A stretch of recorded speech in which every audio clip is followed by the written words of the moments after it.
Mizuno did it again, and I cannot believe it that they keep making the same mistake all over again in the last 3 generations of the Mizuno Wave Exceed Tour.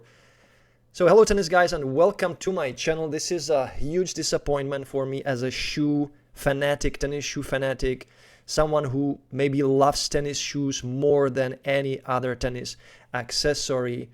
And if you look at the new Wave Exceed Tour 7, it looks the same or almost the same to the previous 2 generations. And the biggest flaw is there. It's there. They didn't change it. And what I'm talking about. So look at the back part of the shoe. What is this thing? Why is it there? Why is this manufacturer so stubbornly doing this? Why? I don't know why. They are the only tennis shoe company doing this. There are hundreds of tennis shoes models from all the great brands like Asics, like Nike, Adidas, you name it. And they are the only ones who are doing it with this model. The question is why? Because it wasn't there with the Wave Exceed Tour 4, the 2020 model that was awarded the best tennis shoe in the world by Tennis Magazine. So since then, they have started doing this weird back part of the shoe that is opened. You don't feel secured, you are slipping out of the shoe, no matter what the people are saying to me or what other players are saying or reporting. This is a design flaw, in my opinion, because if it was that great, other companies would follow it, but they are not. So if you look at the other models from Mizuno, this is the previous generation, the 6th generation, and it looked a little bit better. They improved it. It wasn't that, opened. It didn't go that backwards. But with the previous, the 5th generation, it was exactly like with the 6th generation. So they went back, and I don't know why. If you look at the other models, this is my favorite one nowadays. This is the Wave Enforced Cord. This is the all cord version. I'm obviously using the clay cord version. It is closed, right? Look at that. Nice closed back. You feel secured. You feel snug. And this is how it looks with all the other tennis shoes from Mizuno. Look at that. These are all the other models, right? There are also some of the, I believe, badminton shoes here. These are the Exceed Tour 6 and this is the Enforced Tour. Let's zoom in. Do you see an open back part? Of course not. It is closed, and this is how it should look like. Normal back part of the shoe. No heel slippage, no opened door, let's say. But why is it there? I don't know. Maybe they want to fill some space in the tennis shoe industry where some players demand that the shoe should have this opened back part that they don't feel that is touching their Achilles, let's say. But it doesn't make sense if the other tennis shoes companies are not doing it. It doesn't make sense, right? So if you have like Adidas Barricades or any other top selling shoes, no one is doing it. So why? In my opinion, and that's just my personal opinion, there is some engineer in the Mizuno who is thinking, oh, we will make it a little bit different than others do because it will look cool. It looks cool on paper, but in real life, it doesn't work that cool. So whenever I go inside this shoe, I feel like I'm floating in it. No matter how much I tighten the shoe, I can tighten it like crazy, but the back part keeps, opening, and I keep feeling that there is this loosen feel. I feel like I'm flying out of the shoe whenever I try to lift my foot, whenever I try to run. And that's obviously wrong, because whenever you feel like you are not in contact with a tennis shoe, you are losing time. Whenever you try to accelerate, whenever you try to run, and there is not direct contact with the shoe, you are losing time. I know these might be like milliseconds or something like that, but anyway, it doesn't make sense. So this is a high performance tennis shoe that should be quick, fast, and it should be the, you know, lightest shoe in the series. And they also make it a little bit heavier with the last 2 generations compared to the Wave Exceed Tour 4. And I keep asking the question, I don't know the answer, no one answered it to me, not even the best reviewers of the shoes didn't answer. Why is it there? What's the benefit? I don't know.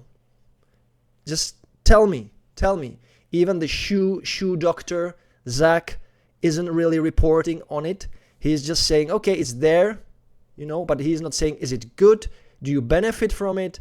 Does it make the shoe better, faster? I don't know. Just you tell me.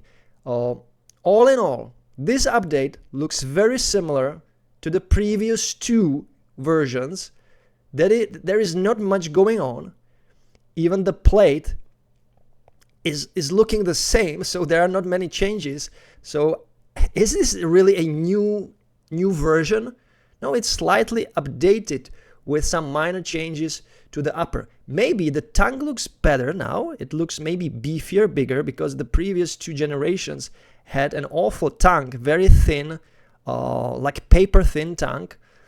So maybe in this sense they improved the upper just a little bit, but overall this update is just, in my opinion, it's like a cosmetic update. And I'm disappointed because Mizuno should do better. And if the other shoes they are making look differently, feel differently, I don't know what is the point of this. So that's the major flaw. Many people keep saying this is the reason why they don't use the shoe since the version 4, and it's a shame. It's a shame. So Mizuno, you should listen. You should stop being stubborn, insisting on some technological or design things you have made, and just, you know, talk to the engineer who made it, ask him why is it there, and make a proper fast, responsive tennis shoe that feels secure, that feels nice, snug, and also make it wider, because the Wave Exceed Tour, this is the 6th generation, is just too narrow. I've tried several sizes and I feel like my foot is inside too compressed. I don't have enough room in the forefoot, and that's why I also went with the enforced cord, which is a lot more wider, and also thanks to the wider construction it feels more stable. So with this Tour Exceed 6 I rolled my ankle. I have made a video about it. I have used the paddle version, which is actually the same to the clay cord version. It does use the same outsole, so everything is the same. It's just called a paddle. And I rolled my ankle within 30 minutes of the use because my foot was so compressed that I didn't really feel stable in it. I just felt that I don't really have a nice wide contact with the cord, and that's why I rolled my ankle. So I hope they will make the Wave Exceed 8 a new shoe, a completely new shoe, redesign it, make it just, you know, new, not like 3 generations is the shoe is the same, you know, same design, same mold, everything is the same, and just few changes here and there. Not much has changed, not much has, in my opinion, improved. So let me know in the comments, what do you think about this update? For me, it's a huge disappointment that they keep doing it with this back part. And let me know in the comments, maybe you like it for some reason, I don't know. Just let me know in the comments. There are for sure many players who use this shoe also on a pro level. But what I have noticed when I see it in the television, I have seen that they actually don't have the back part like this for the pro versions. Like this. This is, in my opinion, made only for the commercial versions, but the pro versions for the professional tennis players, the shoe looks just a little bit different here. Like normal, not that close. That's just what I have seen on some players using these shoes. So guys, let me know in the comments, what do you think about this update? And as always, thank you so much for your support, for your comments, for your subscription. If you are not subscribed, please subscribe to my channel. It will help me tremendously. And as always, enjoy tennis, play tennis, watch tennis every time, every day, and don't forget to enjoy the manooovrlbity. Bye, guys. You can't be serious, man. You cannot be serious. That ball was on the line.